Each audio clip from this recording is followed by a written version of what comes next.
সংবাদে বাংলাদেশ ও হাঙ্গেরির পানি সম্পদ ব্যবস্থাপনা, পররাষ্ট্র ইস্যুতে পরামর্শ ও কৃষি ক্ষেত্রে বাণিজ্য ও বিনিয়োগ সহযোগিতা সহ 3টি সমঝোতা স্মারক সই হয়েছে।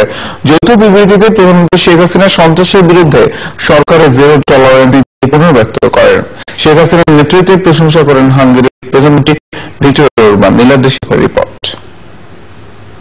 বাংলাদেশ ও হাঙ্গেরির মধ্যে দ্বিপাক্ষিক বৈঠক অনুষ্ঠিত হল প্রথমবারের মতো। প্রধানমন্ত্রী শেখ হাসিনা ও হাঙ্গেরির প্রধানমন্ত্রী ভিক্টর ওরবানের মধ্যে এই বৈঠক অনুষ্ঠিত হয় পার্লামেন্ট স্কয়ারে। এরপর দুদেশের দুই প্রধানমন্ত্রীর উপস্থিতিতে পানি সম্পদ ব্যবস্থাপনা, পররাষ্ট্র পরামর্শ ও কৃষিক্ষেত্রে বাণিজ্য ও বিনিয়োগ সহযোগিতা সহ 3টি সমঝোতায় সই করেন দেশের প্রতিনিধিরা। পরে যৌথ বিবৃতিতে প্রধানমন্ত্রী শেখ হাসিনা মুক্তিযুদ্ধে হাঙ্গেরির অবদানের কথা স্মরণ করে বলেন, এই সফরের মধ্যে দিয়ে দুদেশের সম্পর্ক সামনের দিনে আরও এগিয়ে যাবে। The important issues of global concern, namely countering terrorism and violent extremism, Bangladesh will maintain zero tolerance policy against terrorism. We vote to fight this global menace together with the international community. Terrorists are terrorists. They have no religion, no boundary. So we must fight together against terrorism. We want to establish peace, not only our own country, also globally. So I fully agree with the Prime Minister on this issue.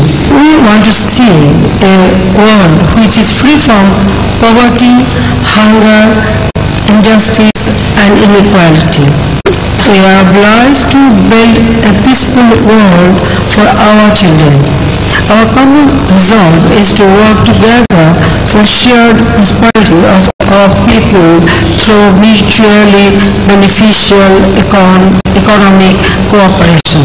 হাঙ্গেরির প্রধানমন্ত্রী তার বক্তৃতায় শেখ হাসিনার সাহসী নেতৃত্বের প্রশংসা করে বলেন, তার nettritve বাংলাদেশের উন্নয়ন বিশ্বের দৃষ্টি আকর্ষণ করেছে। Vállalkozók és a magyar cégek vegyenek részt Banglades fejlődésében, éljenek azzal a lehetőséggel, amelyet a bangladesi gazdaság fejlődési এর আগে পার্লামেন্ট স্কয়ারে পৌঁছালে প্রধানমন্ত্রীকে গার্ড অফ অনার দেওয়া হয়। সে দেশের জাতীয় বীরদের প্রতি শ্রদ্ধা জানান প্রধানমন্ত্রী শেখ হাসিনা।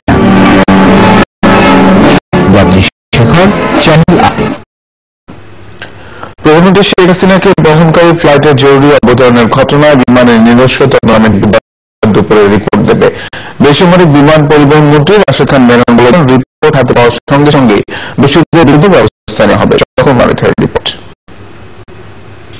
রোববার হাঙ্গেরি যাওয়ার পথে প্রধানমন্ত্রীকে বহনকারী বিমানের যান্ত্রিক ত্রুটির কারণ অনুসন্ধান করছে আলাদা 3টি তদন্ত কমিটি। সোমবার বিমান মন্ত্রণালয় সম্পর্কিত সংসদ স্থায়ী কমিটির বৈঠকে প্রধানমন্ত্রীর দেশে ফেরার আগেই দোষীদের বিরুদ্ধে ব্যবস্থা নেওয়ার সুপারিশ করা হয়। আন্তর্জাতিক পানি সম্মেলন শেষ করে বুধবার রাতে প্রধানমন্ত্রীর দেশে ফেরার কথা হয়েছে। তার আগেই তদন্ত প্রতিবেদন দেওয়ার লক্ষ্যে কাজ করছে বাংলাদেশ বিমানের কারিগরি প্রধান ক্যাপ্টেন রাশেদকে প্রধান করে গঠিত বিমানের তদন্ত কমিটি। বিমান সিভিল এভিয়েশন এবং মন্ত্রণালয় 3টা কমিটি কাজ করছে।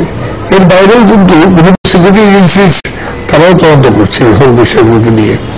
আমাদের সাথে বিমান যেহেতু তারা প্রাইমারি রেসপন্সিবল এবং দেয়ার দ্য অপারেটর, তাদের কাছ থেকেই আমরা প্রথমে জানতে হবে আমাদের যে কোথাও ঝামেলা, এবং সেই জন্য আগামীকাল দুপুরের মধ্যে তারা রিপোর্ট করবে আমাকে জানিয়েছেন, এবং দুপুরের মধ্যে রিপোর্ট করতে পরে আমরা তাৎক্ষণিকভাবে ব্যবস্থা নিতে পারবো। ভিভিআইপি ফ্লাইট আকাশে। শেখ হাসিনাকে বহনকারী বিমানের ফ্লাইটটি তুর্কমেনিস্তানের আশগাবাতে জরুরি অবতরণ করার পর এখন বুদাপেস্টের পথে রয়েছে। কর্মকর্তারা জানিয়েছেন, বিজি 1011 ফ্লাইটটি যান্ত্রিক ত্রুটির আশঙ্কায় তুর্কমেনিস্তানে জরুরি অবতরণ করে। উড়োজাহাজটি পরীক্ষা নিরীক্ষা করার পর কিছুক্ষণ আগে প্রধানমন্ত্রী ওই ফ্লাইটে আবার হাঙ্গেরির উদ্দেশ্যে রওনা হয়েছেন। পাশাপাশি লন্ডনগামী বিমানের ফ্লাইটটিও মাস্কাট থেকে তুর্কমেনিস্তানে নিয়ে যাওয়া হয়েছিল। তবে পরে প্রধানমন্ত্রী ঢাকা থেকে যে ফ্লাইটে রওনা করেছিলেন সেটিতেই বুদাপেস্টের উদ্দেশ্যে যাত্রা করেন। তার 99 সফরসঙ্গী এবং 29 ক্রু সহ সকলে সুস্থ আছেন। এর আগে আন্তর্জাতিক পানি সম্মেলনে যোগ দিতে সকালে ঢাকা থেকে হাঙ্গেরির উদ্দেশ্যে রওনা হন প্রধানমন্ত্রী শেখ হাসিনা। হযরত শাহজালাল আন্তর্জাতিক বিমানবন্দরে মন্ত্রিপরিষদের সদস্য ও ঊর্ধ্বতন কর্মকর্তারা প্রধানমন্ত্রীকে বিদায় জানান। 4 দিনের সফরে সম্মেলনে যোগ দেওয়া ছাড়াও হাঙ্গেরির রাষ্ট্রপতি ও প্রধানমন্ত্রীর সঙ্গে বৈঠক করবেন প্রধানমন্ত্রী শেখ হাসিনা। পাশাপাশি Bangladesh Hungary business economic forum উদ্বোধন করবেন তিনি। সফরসঙ্গী হিসেবে প্রধানমন্ত্রীর সঙ্গে গেছেন স্থানীয় সরকার মন্ত্রী খন্দকার মোশাররফ হোসেন, পানি সম্পদ মন্ত্রী আনিসুল ইসলাম মাহমুদ এবং একটি বাণিজ্য প্রতিনিধি দল।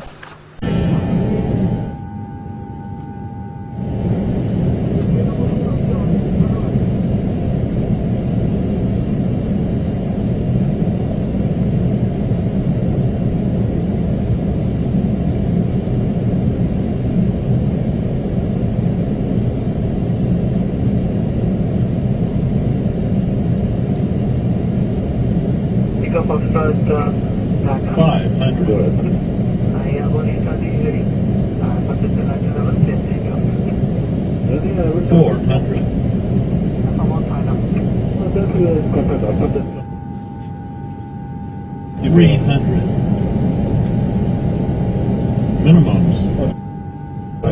200.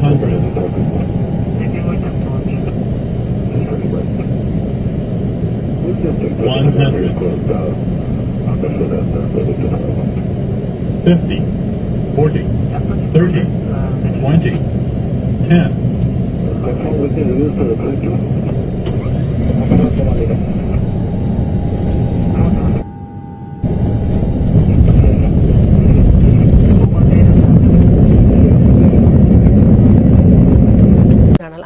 দুটো ছোট ছোট প্রসঙ্গ একটু আলাপ করতে চাই জনাব কাজী সিরাজ, আপনাকে দিয়ে শুরু করছি। বিমান প্রধানমন্ত্রীকে নিয়ে গেলেও সেই বিমানে গোলযোগ দেখা যায়, মানে আমি খুব ভীত হয়েছি এই খবরটি পড়ে। না, এটা আসলে আমাদের বিমান রক্ষণাবেক্ষণ যত দুর্বল, প্রাইম মিনিস্টারকে নিয়ে যাচ্ছে, প্রধানমন্ত্রীকে নিয়ে যাচ্ছে, বিমান তো ভালো করে দেখে শুনে বিমানটা ফ্লাই করা উচিত ছিল। নিশ্চয়ই দেখাশোনা কোনো ত্রুটি ছিল, ঠিকভাবে দেখা, হ্যাঁ ভালো করে নতুন বলে আমরা নতুন বলেই দেখা লাগবে না মনে করে এটা করেছে, এটা তদন্ত হওয়া উচিত, কেন এটা হলো, কারা দায়িত্বে ছিল। এখন এটা প্রায় প্রধানমন্ত্রী বাদই দিলাম, এমনিতে তো একটা বিমান ফ্লাই করার আগে ভালো করে দেখাশোনা করে দেবে না। আর যে জায়গার ত্রুটিটা যেটা আমরা শুনেছি যতদূর এসছে মিডিয়াতে, যে এই ত্রুটি ফ্লাই করার আগে দেখে শুনে দিলে হওয়ার কথা ছিল না। তবে শুধু আসার ব্যাপার এইটুকু যে 4 ঘন্টা অবতরণ করে 4 ঘন্টা থেকে আবার ওই বিমানতেই যেতে পেরেছে, সেটি একটি বিষয়। কিন্তু অবশ্যই যে প্রধানমন্ত্রী বহনকারী একটি বিমান এবং সেটি নতুন বিমান, এবং আপনি নিশ্চয়ই জানেন, আমরা যারা নিউজ রুমে ছিলাম, যে মুহূর্তে খবরটি এসেছে আমাদের কাছে, আমরা অনেক বেশি মানে আশঙ্কিত ছিলাম এবং অনেক বেশি যাচাই বাছাই করে কিন্তু আমাদের নিউজটি দিতে হয়েছে যে প্রধানমন্ত্রীকে বহন করা বিমান যান্ত্রিক ত্রুটির কারণে জরুরি অবতরণ করলো। এটি আমাদেরকে অনেকক্ষণ এটি আমরা মানে চেক রিচেক যেটা আমরা বলি সেটা করে দিতে হয়েছে, এবং আমাদের মানে বিশ্বাস হওয়া সম্ভব যে বিশ্বাস করতে কষ্ট হয়েছে যে নতুন বিমান একটি বিশেষ ফ্লাইট যেটি প্রধানমন্ত্রীকে নিয়ে যাচ্ছে সেটি যান্ত্রিক গোলযোগের জন্য জরুরি অবতরণ